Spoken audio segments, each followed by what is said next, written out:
गाडी लावायची सर करून घ्या.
आपली एकच मागणी, ती प्रमुख मागणी आहे, प्रत्येक परीक्षा झक मारून ऑफलाईन घ्या। आणि जर तुम्हाला ती घेता येत नसेल आणि तुमच्या पुढे दम असेल तर एका तारखेला एका वेळेत एकाच दिनांकाला वेळेत सारखी असताना एकच परीक्षा ऑनलाईन तुमच्या धमक असेल 4 लाख पोरांसाठी. पहिली गोष्ट, ऑनलाईन परीक्षा आपल्याला महाराष्ट्रात कुठंच होऊ द्यायची नाही. आणि जर तुम्ही या टायमाला बिळात बसून बसला तर आपला कार्यक्रम ठोकायला हे लोक तयारच आहेत. पण सध्याचा युवक युवा हो नहीं होते, जो हवा के साथ बदलते हैं. युवा हो होते हैं, साला जो हवा का रोग बदल देते हैं. आपण या ठिकाणी एकत्र आलो म्हणून विनंती एकच आहे, याला गालबोट लागू नाही, याचा फायदा आगळा वेगळा होऊ नाही. म्हणून आपण आपल्या आवाज येत नसेल तर मी त्या कानात येऊन बोलतो. ते ड्रोन बाजू का झाला म्हणले व्हायरल झालो पहिलेच. ड्रोन थोडं बाजूला घे, ते पोरा वाटायला मी ड्रोन मध्ये आवाज येईना का? आपल्यातले गाव खेड्यातले सगळे पोरं जे व्यासपीठावर आहेत, आम्ही सगळे ग्रामीण भागातले शेतकऱ्याचे पोरं आहोत आणि तुमच्यासाठी आम्ही जीव द्यायला सुद्धा तयार आहे. पण न्याय घेतल्याशिवाय थांबणार नाही. आम्हाला एवढं सल्पान घेऊन मरायचं नाहीये, आम्हाला बेडवर पॅरालायसिस होऊन हार्ट अटॅक घेऊन मरायचं नाहीये. आम्हाला मरायचंय पोलिसाच्या बंदुकीच्या गोळीत मरायचंय. अरे पोलिसाला काय घाबरायचं नाही, हे आपलेच पोर आहेत. हे शेती ही परीक्षा. एक मिनिट,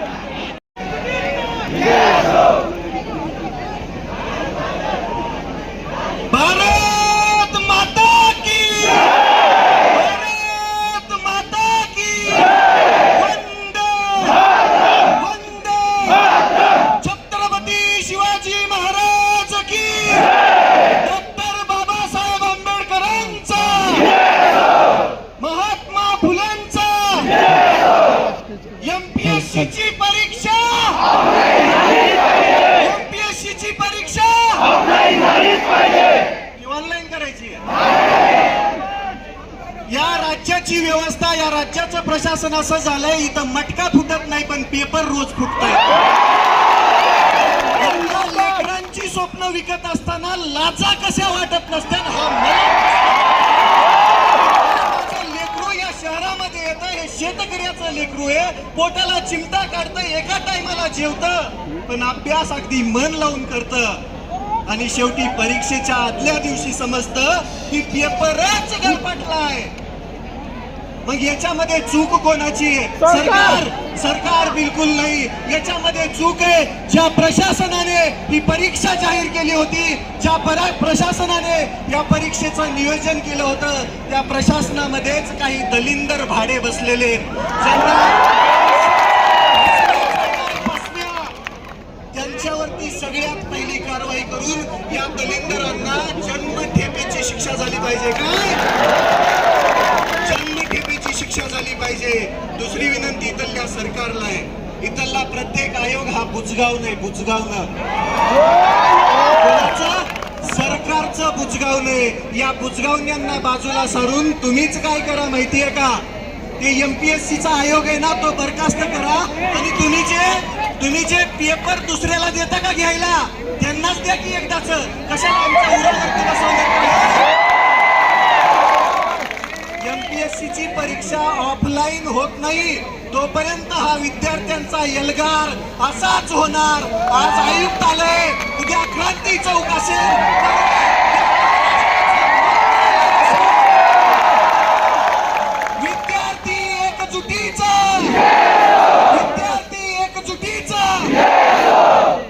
ही आहे क्रांतीची जागा.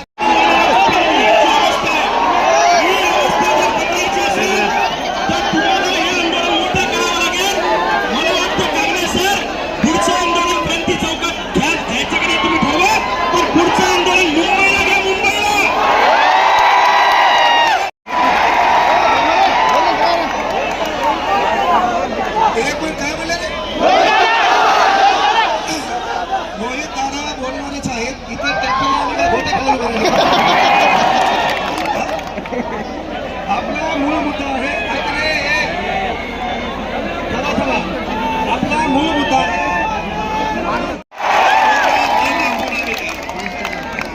आणि मी तुमच्या संभाजीनगर मध्ये धसल्या थोडासा शॉक झालो. पूर्व जर आपल्या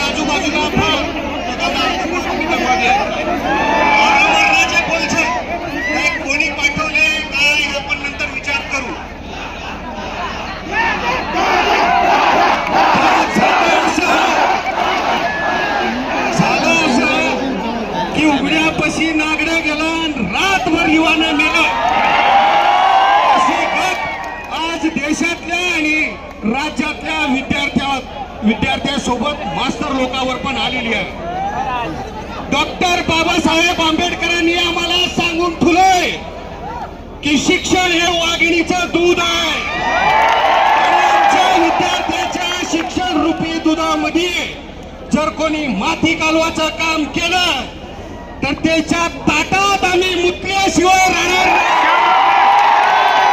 मोदी साहेब, फडणवीस साहेब, तुमचं सरकार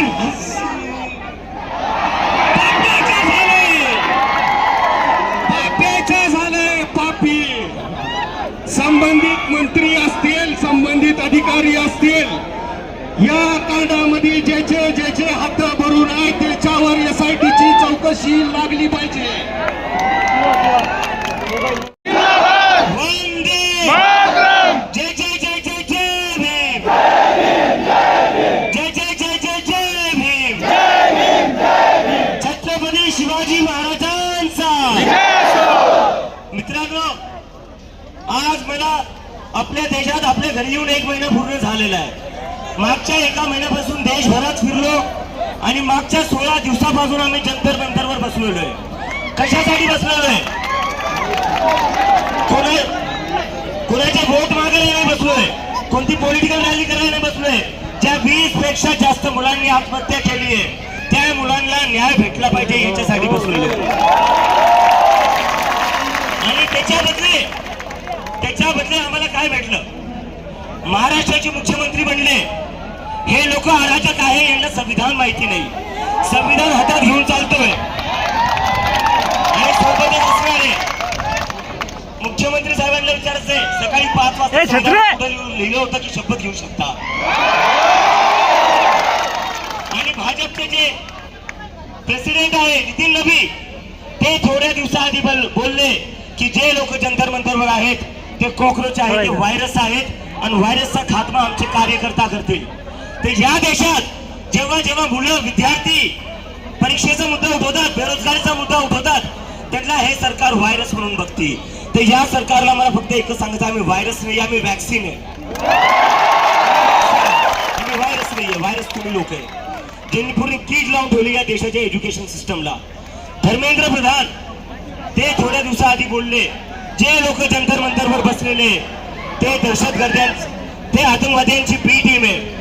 धर्मेंद्र प्रधानला मला म्हणायचंय, आमच्यामुळे पेपर फुटीने झाली आहे, आमच्यामुळे कोणी जीव नाही दिलेला आहे, तुमच्यामुळे 20 पेक्षा जास्त मुलांनी जीव दिलेला आहे. तर जर आतंकवादी कोणी आहे तर धर्मेंद्र प्रधान आहे. तुमच्यामुळे लोकांचे जीव गेलेले. आणि मी आज सकाळी दिल्लीवरून आलोय. आता लगेच हा कार्यक्रम झाला की मी दिल्लीला वापस चाललोय, कारण की हे आमचं जे दिल्लीतलं आंदोलन आहे ते धर्मेंद्र प्रधानचा राजीनामा झाल्याशिवाय आम्ही वापस घेणार नाही. आणि हे फक्त नीटसाठीच नाहीये, गैरसमज करून घेऊ नका. फक्त नीटसाठी नाही, नीटच्या मुलांची आत्महत्या झालेल्या आहेत त्यामुळे आम्ही त्यांचा आवाज उठवतोय. पण देशाची सगळी शिक्षण व्यवस्था एकंदरीत कोलांडली आहे, आपली पूर्ण कोलॅप्स झालेली आहे, ती सुधारण्याची सुरुवात आहे. आणि सोनम वांगचुक सरांचा मी एक मेसेज घेऊन आलोय. सरांना काल मी सांगितलं होतं, काल मी माझ्या घरी चाललोय, छत्रपती संभाजीनगरला चाललोय. तर सर म्हणलेले चाललायस तर अजून लोकांना घेऊन ये. तर कोण कोण येणार आहे? कोण कोण जंतर मंतरला येणार आहे? दिल्लीला येणार आहे? आपण दरवेळेस म्हणतो दिल्लीचे ही तख्त राखतो महाराष्ट्र माझा, म्हणतो की नाही म्हणतो? तर आता वेळ आलेली आहे, जंतर मंतरवर या देशाचा युवा, या देशाचा विद्यार्थी एकत्र येत आहे. तर आपल्या सगळ्यांची जबाबदारी आहे जंतर मंतरला यायचे आणि आंदोलनाला अजून मजबूती द्यायची आहे. महाराष्ट्राच्या मुलांशिवाय आणि छत्रपती संभाजीनगर शिवाय हे आंदोलन पुढे जाणार नाही. तर माझी फक्त एकच विनंती आहे, सगळ्या लोकांनी इथून जितका वेळ का होतोय तितक्या वेळेसाठी तुम्ही जंतर मंतरला यावं, तिथे थांबावं. देश बदलायचा, आपल्याला सिस्टम बदलायचा आहे आणि देश आणि सिस्टम फक्त या देशातला युवाच बदलू शकतो. आणि आता थोड्या वेळ आधी मला 1-2 दिवसापासून थोडा वेळ घेतो सर, 1 मिनिट फक्त. मागच्या काही दिवसांपासून बऱ्याच प्रश्न सारखा विचारला जातोय की तुम्ही 16 दिवसापासून जंतर मंतरवर बसलेले एवढ्या उन्हात, सोनम वांगचुक 9 दिवसापासून उपाशी आहे, सरकार तरी ऐकायला तयार नाहीये, प्रधानमंत्री तरी ऐकायला तयार नाही, तर तुम्ही काय, यावर तुमचं काय म्हणणं आहे?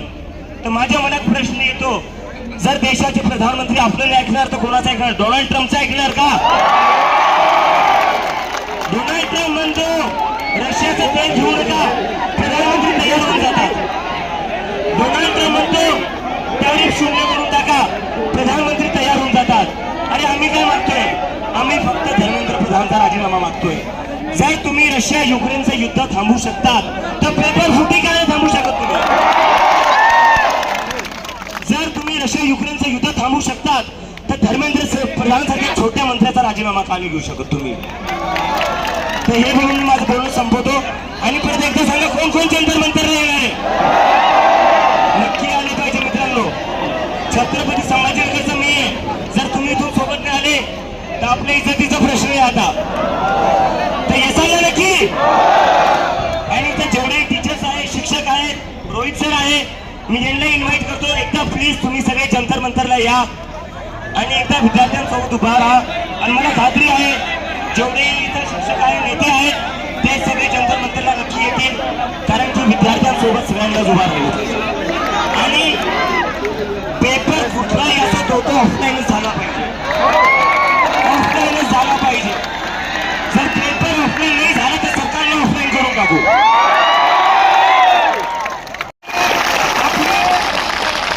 एक मिनिट. शहीद आलम भगत सिंग यांनी आपल्या जवानीची छान व्याख्या सांगितलेली आहे. वो दरिया ही क्या जिसमें नहीं रुआनी, वो दरिया ही क्या जिसमें नहीं रुआनी, अरे जोश नहीं लल्ला तो किस काम की तरह जवानी.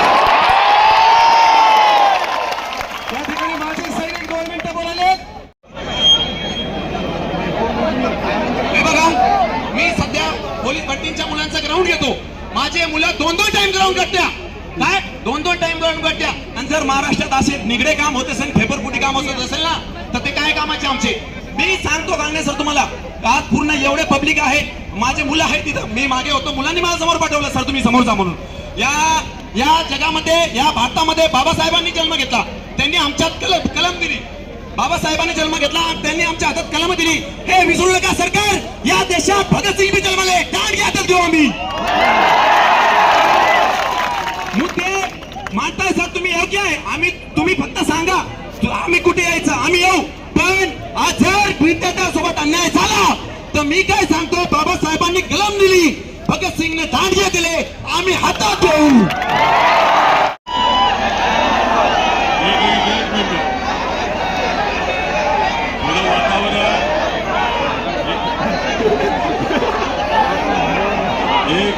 थोडं वातावरण या सर्व मान्यवरांच्या भाषणांमुळे काही प्रमाणात गरम झालेला आहे. पावसाने थोडासा गार करण्याचा प्रयत्न तिथे केला आहे, पण तरी सुद्धा 1-2 घोषणा आपण घेऊया. विद्यार्थी एकजुटीचा आहे. एवढा कमी आवाज कसा चालेल? शेवटपर्यंत म्हणजे त्या पोलीसची गाडी दिसती का तिथपर्यंत हात वर करून विद्यार्थी एकजुटीचा, विद्यार्थी एकजुटीचा, असा आवाज असेल तर आपली कामं नक्कीच होणार. मी सांगतो तुम्हाला. एक तर सुरुवातीला महाराष्ट्र राज्य विद्यार्थी कृती समिती स्पर्धा परीक्षा बचाव आंदोलन यांनी हे आंदोलन इथं घेतलं आणि तुम्ही एवढा मोठा प्रतिसाद दिला, त्यासाठी या समितीचे आणि तुमचे सर्वांचे टाळ्या वाजून इथं सत्कार झाला पाहिजे. विठ्ठलभाऊ गांगे सरांना मी सोशल मीडियावर बघितले, भारी बोलतात, आपल्या मनाला भिडणारं बोलतात.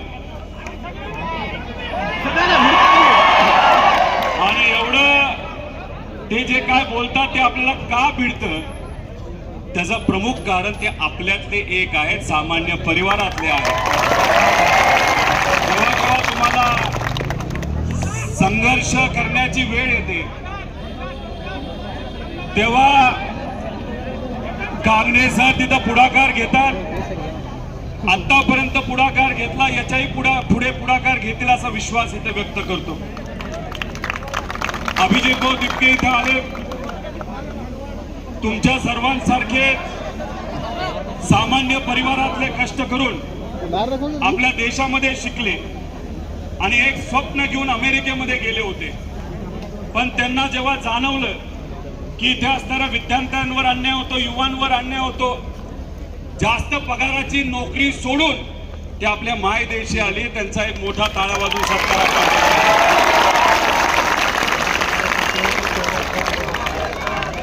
नीट परीक्षा देणारे सुद्धा सामान्य परिवारातले लोक आहेत. कुठंतरी वय खेळायचं बागडायचं असतं, तिथं ते अभ्यास करतात, मोठी मोठी फी देतात आणि मग कुठंतरी आपल्या आई वडिलांचं स्वतःचं डॉक्टर बनण्याचं स्वप्न पूर्ण करण्याचा प्रामाणिकपणे प्रयत्न करतात. पण दुर्दैव असं 24 आणि 26 या दोन्ही वर्षी नीटचा पेपर फुटला आणि एका पेपरची किंमत ही 80 लाखावर त्या ठिकाणी गेली. फक्त श्रीमंतासाठी आणि पैशावाल्यांसाठी ती परीक्षा घेतली गेली आणि त्याच्या विरोधात अभिजित भाऊ आणि त्यांचे सर्व सामाजिक कार्यकर्ते त्या ठिकाणी लढतात. मी पूर्णपणे तुमच्या सर्वांच्या उपस्थितीमध्ये त्यांच्या आंदोलनाला इथं पाठिंबा देतो आणि नक्कीच ते आंदोलन पुढे होईल. आणि त्यांना एक गोष्ट मात्र सांगतो, पुढच्या काही दिवसामध्येच जे मंत्री पाय उतार झाले पाहिजे त्यासाठी तुम्ही प्रयत्न करतात. आम्हाला जे कळालेलं आहे 100% त्यांना पाय उतार व्हावंच लागेल. त्यामुळे रविराजराव साबळे भाऊ बोलायला एकदम भारी, कधी हसून हातात घेतात, शेतकऱ्यांसाठी लढतात, विद्यार्थ्यांसाठी लढतात आणि आक्रमक पद्धतीने लढतात. आता कांगणे सर आणि साबळे भाऊंचं सोशल मीडिया अकाउंट हे बंद केले, तुम्हाला माहिती आहे ना. बंद करून सुद्धा तुम्ही जो पाठिंबा दिला, तुम्ही जे भक्कमपणे या दोघांच्या पाठीमागे राहिला, त्यासाठी मनापासून आपल्या सगळ्यांचे आभार व्यक्त करतो. कराळे सर भाषा लय भारी वाटते मला, त्यांची आक्रमक बोलतात, लढतात आणि भ्रष्टाचार झाला तर तुमच्या बरोबर ते प्रामाणिकपणे तिथं राहतात. काल परवा वर्ध्यामध्ये मोठं आंदोलन अशाच पद्धतीचे MPSC विद्यार्थ्यांच्या पाठिंब्यासाठी आणि TET परीक्षाचा पेपर जो फुटला यासाठी कराळे सर तिथं विद्यार्थ्यांबरोबर उतरले होते. त्यांचं मी मनापासून छत्रपती संभाजीनगरच्या या सर्व विद्यार्थ्यांच्या वतीने या ठिकाणी आभार व्यक्त करतो. त्याच्याबरोबर आशिष मगर सर असतील, रविकांतजी तुपकर असतील, माजी आमदार सुनीलजी भुसारा असतील, बाबासाहेबजी शिंदे सर असतील, त्रिशूलजी पाटील असतील, शिवराज भाऊ मोरे असतील, त्याच्याच बरोबर इतरही सर्व जे आपल्या या समितीचे पदाधिकारी, प्रमोद पाटील, संग्रामभाऊ सूर्यवंशी, किरणजी निंबोरे, सर्वच मान्यवर मला या ठिकाणी बोलवलं, त्यासाठी मी मनापासून आपल्या सगळ्यांचेच आभार व्यक्त करतो. आणि तुम्ही बोलवलं नसतं तरी मी इथं आलो असतो.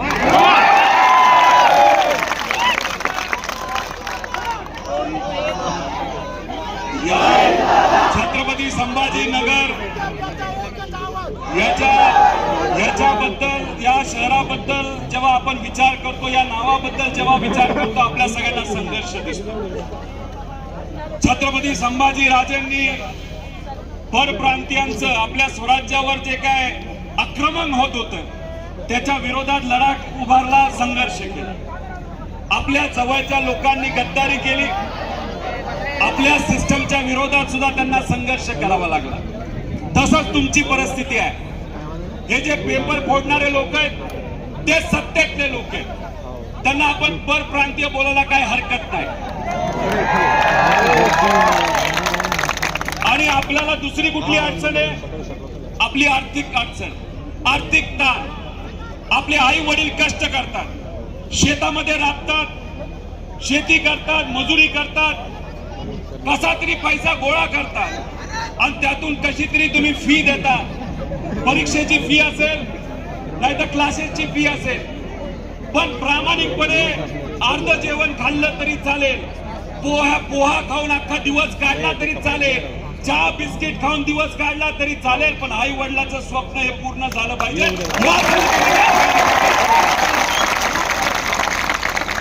आता कशासाठी आपण रस्त्यावर आलोय? ऑनलाईन एक्झाम बघा, हा निर्णय एमपीएससीचा निर्णय बघितलाय का?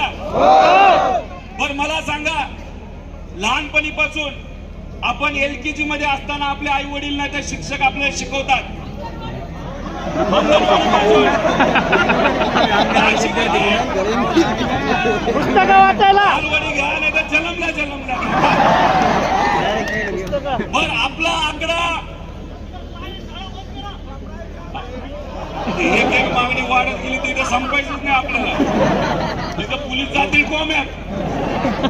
मला सांगा, आपले जे कुठले आकडे, तो आकडा कुठल्या नंबर पासून सुरू होतो? 1 नंबर. आणि एमपीएससीचा निर्णय जर बघितला 2 नंबर पासून सुरू झाले. म्हणजे निर्णय देत असताना सुद्धा त्याच्यामध्ये 2 नंबरी केली असं मला वाटतं. विद्यार्थ्यांना आणि सर्व लोकांना तुम्ही का फसवतायत असा आमचा प्रश्न आहे.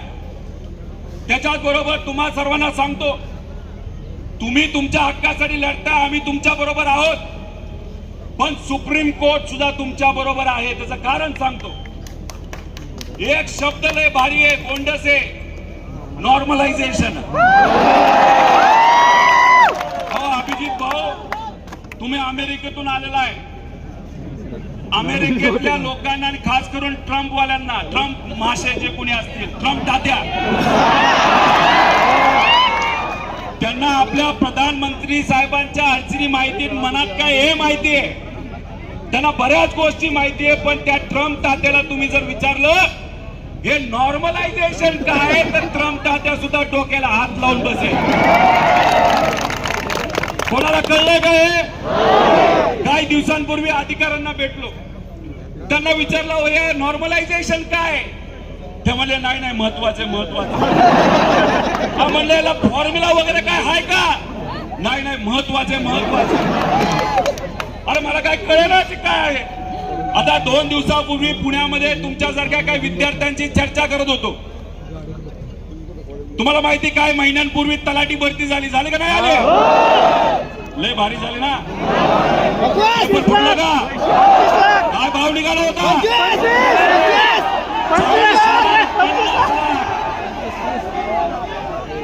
पण त्याच्यामध्ये मार्क किती पर्यंत होते फायनल? 248 विद्यार्थ्यांना किती मार्क मिळाले?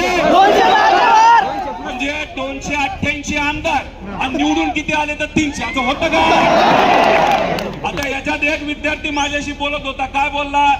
अहो मी 12 तास 16 तास रोज अभ्यास करत होतो आणि माझा मित्र लय कंटाळला, अभ्यासाला गेला निघून, आणि त्याला एक कळलं अभ्यासापेक्षा 25 लाख दिले तर आपला मार्क,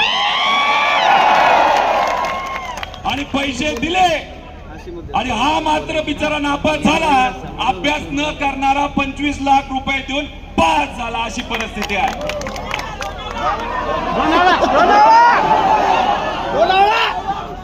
हे का ठेवलं गेलंय तुम्हाला सांगतो. नॉर्मलायझेशन, त्याच्यामध्ये आपल्याला कन्फ्युजन व्हावं. तुम्ही जर बघितलं असेल, एक मुलगा मला बोलला, मी अभ्यास करायचो कितीतरी तास, मी तिथं लायब्ररीमध्ये बसायचो, मला मार्क पडले 92 आणि नॉर्मलायझेशनली ते झाले 110. आणि माझा भाऊ पुस्तक सुद्धा उघडत नव्हता, तो बसायचा दुकानावर आणि वेळ आहे म्हणून दिली परीक्षा, त्याला मिळाले 80 आणि नॉर्मलायझेशनच्या नंतर तो गेला 160च्या पुढे. काय जेव्हा तुम्ही OMR म्हणतात ना, त्या परीक्षेमध्ये ब्लॅक अँड व्हाईट असतं सगळं, बरोबर का नाही? त्याच्यात कुणी गंडवागंडवी करू शकतं का? गेल्या 25 वर्षामध्ये एमपीएससीचा एक तरी पेपर फुटलाय का? आणि मग तशा पद्धतीने त्या ठिकाणी जर तुमच्यावर अन्याय झाला तर तुम्ही तुमचा कागद आन्सर शीट घेऊन कोर्टामध्ये जाऊ शकता, आयोगामध्ये जाऊ शकता. जाता का नाही जाऊ शकता? पण मग काय, त्याला पर्याय काढून यांनी नॉर्मलायझेशनचं एक मोठं काहीतरी कॉन्सेप्ट आणले. आणि मग त्याच्या मागे लपून ज्या लोकांकडनं पैसे आले, ज्या लोक आपल्या विचाराचे आहेत, अशा लोकांना आत घेतलं जातं, दाखवलं जातं की नॉर्मलायझेशन झाल्यामुळे त्यांना जास्त मार्क पडले. अन्यायकारक आहे का नाही? आहे का नाही सांगा मला तुम्ही सांगा. जर पैसे देऊन एखादा अधिकारी माणूस झाला तर उद्या एखादा गरीब शेतकरी मजूर सामान्य व्यक्ती त्या अधिकाऱ्याकडे गेला, फुकटात सेवा देणार आहे का? पैसे घेणार का नाही घेणार?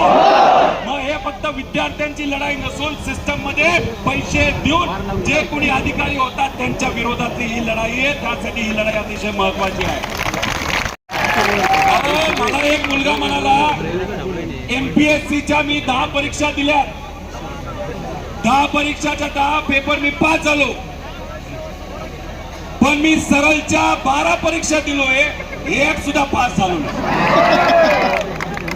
आणि याच्यात तो म्हणाला 12 ते 13,000 रुपये आम्हाला द्यावे लागले. वाहतूक खर्च आला. तुम्ही 10वी 12वी देऊन आलेला आहात का नाही आलेला? बर 10वीचे पेपर जेव्हा घेतात 10-12 लोकांचे, नाही तर 12वीचे घेतात ते काय ऑनलाईन घेतात का? म्हणजे त्याचा अर्थ तुम्हाला शाळा खोल्या देतात, बेंच देतात, वर्ग खोल्या देतात आणि अख्ख्या महाराष्ट्रामध्ये एकदाच परीक्षा होती का नाही? मग 10-12 लाखाची ती परीक्षा होती, 12वीची होती. युपीएससीची परीक्षा 8 लाख विद्यार्थी त्याच्यासाठी बसतात, ती होती. आणि मग इथं तुम्ही कारण काय देता की नाही काय ते प्रॉब्लेम होतो, पेपर फुटतो म्हणून आम्ही ऑनलाईन करायला चाललेलो आहोत. आता मला सांगा, कम्प्युटर लॅब असणाऱ्या असे किती क्लासेस आहेत? कमी आहेत का नाही? मग आता समजा एका पेपरला 100 प्रश्न असतील आणि तुम्हाला समजा तिथं बघितलं तर 50 परीक्षा घ्यायच्या झाल्या, तर किती प्रश्न काढावे लागतील?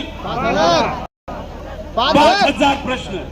त्याच्यात समजा एका सत्रामध्ये, नाहीतर एक जे तुमची समजा 7ची बॅच असेल, 9ची बॅच असेल, त्याच्यामध्ये एका प्रश्नामध्ये गडबड झाली तर अख्खे मागचे लोक तिथं अंड्या होऊ शकतो का नाही होऊ शकत? आणि तुम्ही आता जेव्हा ऑफलाईन घेता, पेपरवर काय लिहिलंय ते समोरासमोर दिसतं. ऑनलाईन गेल्यानंतर तुम्हाला पुढच्या पेजवर जावं लागतं आणि विसरला तर परत मागच्या पेजवर जावं लागतं. त्यात तुमचा जास्त वेळ जातो. तर हे जे काय हे आपल्याला थांबवलं पाहिजे. त्याचं कारण असं आहे की सरकारमध्ये आज बसणाऱ्या काही लोकांना याच्यातून भ्रष्टाचार करायचा, याच्यातून पैसा घ्यायचा आणि हे कुठे आणून मारायचं. तुम्ही त्यांच्या ह्याच्यामध्ये दिलेल्या एका लिंकवर गेलाय का? कुठं जाती ती लिंक? TCS ला जाते. आता मला तुम्ही सांगा, विद्यार्थ्यांची परीक्षा पेपर तुमचा, TCS बरोबर तुमचा कॉन्ट्रॅक्ट आधीच झालाय आणि TCS ला ताकद देण्यासाठी, TCS ला पैसे देण्यासाठी ही परीक्षा जर तुम्ही ऑनलाईन पद्धतीने आमच्यावर लादत असाल तर आम्ही सुद्धा मराठी माणसं आहोत, आम्ही कुठे घाबरणार नाही. आंदोलन झालं नंतर ही कृती समिती आपल्या सर्वांना मार्गदर्शन करेल पुढचं आंदोलन कुठे. पण मला असं वाटतं त्याच्या आधी एक स्टॉप आपण पुण्याला घेऊया. पुण्याला घेऊया ना. आता वारी कधी संपते पुरी? 24 तारखेला. 12च्या नंतर.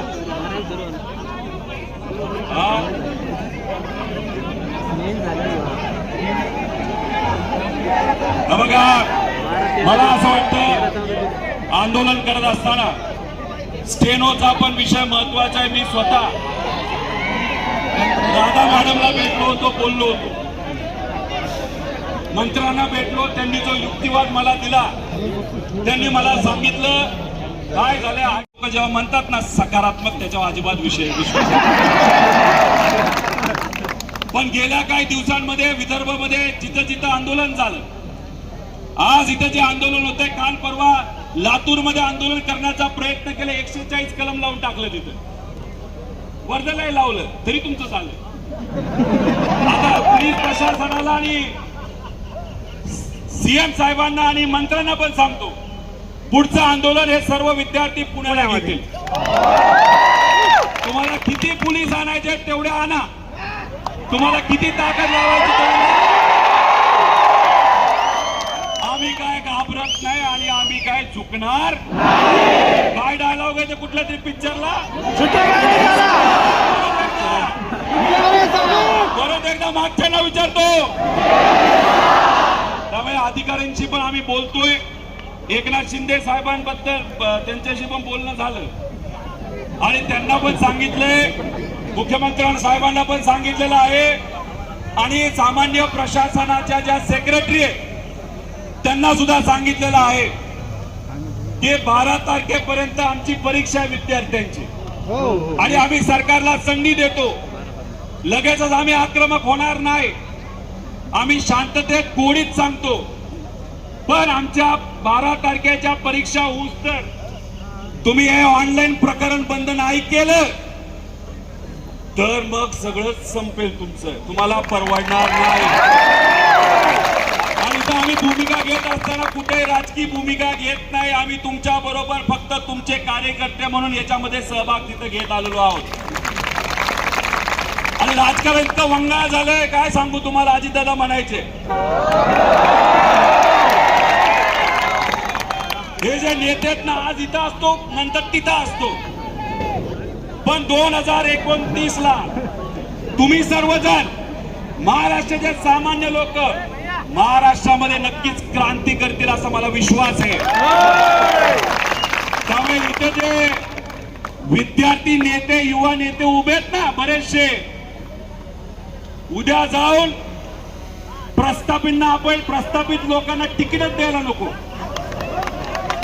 उद्या जर तुमचा आवाज अधिवेशनामध्ये भक्कमपणे मांडायचा असेल तर अशा लोकांना त्या ठिकाणी आपण कुठेतरी उद्या जाऊन संधी दिली पाहिजे. फक्त कांगणे सर नाही कराळे सर आहेत आपले साबळे सर आहेत पलीकडे आहेत सगळे आहेत. अभिजित भाऊ कुठे गेले. अभिजित भाऊ आहेत.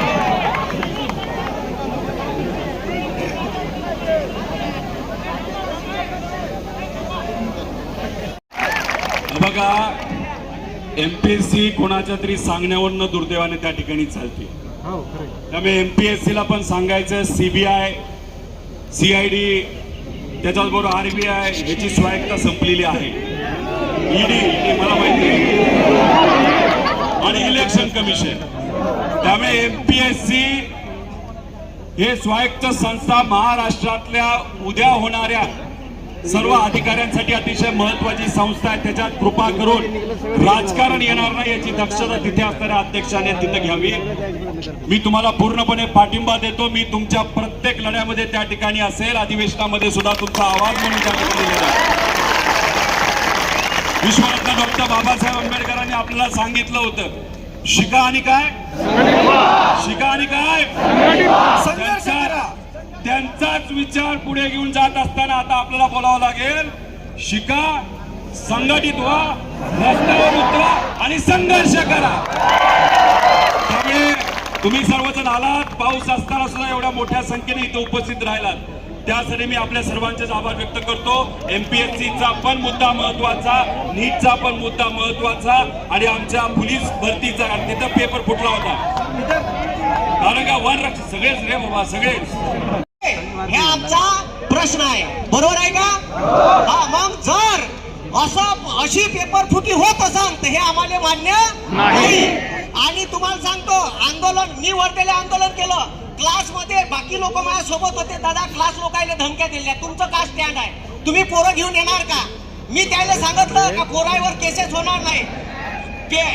बॅनर आहे ना बॅनर हे बॅनर छापणार वाल्याची मीटिंग घेतली म्हणजे कराय सरचे बॅनर छापू नका. काहून तर नागपूरच्या कॉक्रोचच्या ठीक आहे रॅलीतले बॅनर व्हायरल झाले होते नितीन स्टाईल वालं ठीक आहे. आणि ते व्हायरल झाल्याच्या नंतर माये म्हटलं मी त्या बॅनर वाल्याने म्हटलं का तू बॅनर छाप म्हणे मेल आयडी वर मेल नाही करतायत म्हणे आमचे मेल पाहिजे. मी म्हणलं पेन ड्राईव्ह मध्ये दे मी आणतो छापून ठीक आहे. मी नागपूरवरून बॅनर आणले छापून आणि त्याच्यानंतर यायला वाटत असं का इथंच होते. आणि हे पोलीसवाले सगळे आपले बांधव आहे. आणि आंदोलन आक्रमक जरी झालं तर टेन्शन घ्यायचं नाही.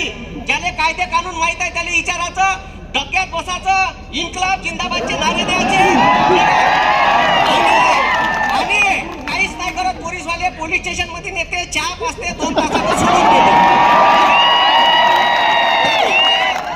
ठीक आहे. 90 केसेस आहे 90 पोलीस केसेस आहे 90 ठीक आहे. त्याच्यामुळे लोड नाही घ्यायचं. पुन्हा 10 लागले तर साल्याला 100 पार करू ठीक आहे. आणि त्याच्यानंतर आता ही परीक्षा ठीक आहे, ऑनलाईन केली. ऑनलाईन आम्हाला पाहिजे नाही, पेपर का पाहिजे? पाहिजे. त्याच्यानंतर स्टेनोग्राफरच्या जागा त्यानं फ्रीज केल्या, त्या काय केल्या पाहिजे? चालू. त्याच्यानंतर ह्या चोट्यानं त्या GR मध्ये काय लिहिलं माहित आहे का? मेनच्या परीक्षा तुम्ही द्या, तर मेनच्या परीक्षेसाठी वेगवेगळ्या फॉर्म भरा लागल, वेगवेगळी फी भरा लागल. साल्या का कमिशन घ्यायचा धंदा आहे का MPSC गरीब पोरं इथं आहे, शेतकऱ्याचे कष्टकऱ्याचे पोरं आहे. इथं साला आम्ही एक वेळ टिफिन खातो, अर्धा मेसचा डबा बोलावतो, काऊन तर पैसे कमी पडले पाहिजे. आणि तुम्ही ठीक आहे, जर एक पोरगा 4 मेन्सले क्वालिफाय झाला 4 पोस्ट साठी, तर त्याला किती रुपये भरायला लागेल माहित आहे? 4,000. किती हजार? हा का झाडाला लागते का साले म्हणा पैसे? ठीक आहे, आम्हाला अजिबात हे मान्य नाही. ठीक आहे, मेनचा केरळ पब्लिक सर्व्हिस कमिशन मध्ये केरळ पब्लिक सर्व्हिस कमिशन वर्षातून एकच वेळा 1,000 रुपये घेते आणि जेवढ्या परीक्षा फॉर्म निघाल तेवढे फॉर्म ठीक आहे 1,000 रुपयात भरता येते. आमची MPSC ला मागणी आहे का असे आमच्याकडून एक वेळा 1,000 रुपये घ्या, जेवढ्या MPSCच्या याड निघाल, जेवढ्या प्री राहील, जेवढ्या मेन्स राहील, ह्या आम्हाला भरता आल्या पाहिजे. पाहिजे का नाही? पाहिजे का नाही? हा, त्याच्यानंतर यायनं काय केलं, पुन्हा एका वर्षात 3 परीक्षा म्हणते साली हे. ठीक आहे, आता पोट्टे बसते 6 ते 7 लाख. किती लाख? एका पोट्ट्याची फी किती? 1,000. म्हणजे हे एका वर्षात 3,000 करोड रुपये छापणार आहे दादा. किती हजार करोड? 3,000 करोड. कोणाकडून? आपल्याकडून. म्हणजे आम्हाला साल्यानं कॉक्रोच बनलं. अबे कॉक्रोचला 100 वेळा कापान तरी जिवंत राहते. तुम्ही कोचिड आहे, कोचिड. इथं नरेंद्र बसलाय, धर्मेंद्र बसलाय. इथं या महाराष्ट्रातलं शेतकऱ्याचं, बेरोजगार युवकाचं, कष्टकऱ्याचं, कामगाराचं रक्त शोषण करायला देवेंद्र बसलाय. आणि देवेंद्र भाऊ हे समजून घ्या तुम्ही. ठीक आहे, आम्ही तुम्हाला सांगतो का आम्हाला याच्यानंतर MPSCच्या वर्ग 3 आणि वर्ग 4च्या परीक्षा तुम्ही MPSC ला डायव्हर्ट केल्या ना, पण त्याचा पेपर पॅटर्न जाहीर केला नाही. सिलेबस कसा राहील जाहीर केला, तो लगेच जाहीर करा. MPSCचा पेपर फुटतो, तुमचे आमदार खासदार फुटले, आम्हाला काही छाडा घेणार नाही. हा पेपर फुटला ना पाहिजे का? तर या पेपरच्या भरोश्यावर गोरगरिबाच्या हिताचा प्रश्न आहे, त्याच्या घराच्या चित्रचरित्राचा प्रश्न आहे. एक वेळचा पोट मारा आहे, तो अभ्यास कर. थांब. अरे एक वेळचा पोट मारा करून तो अभ्यास करतो आणि हरामखोरांनो तुम्ही पेपर फुटता. पेपर फोडण्यामध्ये या राजकीय नेत्यासोबत भिकार चोर साले प्रशासकीय हे बी मान्य करा. अरे आपल्याला तलाठी ऑफिस मध्ये गेल्यावर ताण तलाठी देतो, ग्रामपंचायत मध्ये गेल्यावर ताण ग्राम नाही. कांग्रेस जनता पार्टी वाले बोले दिल्ली को आएंगे, यहाँ आने को उनको दिक्कत है तो दिल्ली को कहां से आएंगे? दिल्ली को आएंगे. इथं आम्हाला माहिती आहे काय झालंय. त्यामुळे पोरं आपल्या ज्या मागण्या त्या असतात. पहिली मागणी सर्वात महत्वाची आहे, शिक्षकांना TETची गरज का नाही. कांग्रेस जनता पार्टी वाले बोले दिल्ली को आएंगे, यहाँ आने को उनको दिक्कत है तो दिल्ली को कहां से आएंगे? दिल्ली को आएंगे. इथं आम्हाला माहिती आहे काय झालंय. त्यामुळे पोरं आपल्या ज्या मागण्या त्या असतात. पहिली मागणी सर्वात महत्वाची आहे, शिक्षकांना TETची गरज का.